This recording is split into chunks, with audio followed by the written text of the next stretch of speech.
நடு ரோட்டில் எத்த சூடு கூலி விட்டுருந்தேன்னா என் நிலமை வேறு மாதிரி. இது லக்கு தான். போச்சுலாம்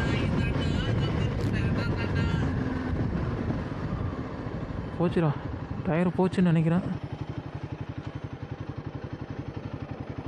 அத்தா முருகா,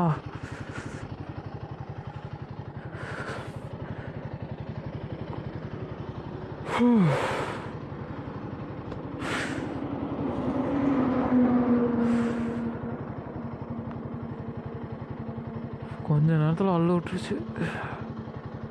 உங்கள் ஃபீலிங்ஸை சொன்னால் வார்த்தையால் சொல்லி புரிய வைக்க முடியாது. பின்னாடி வீடு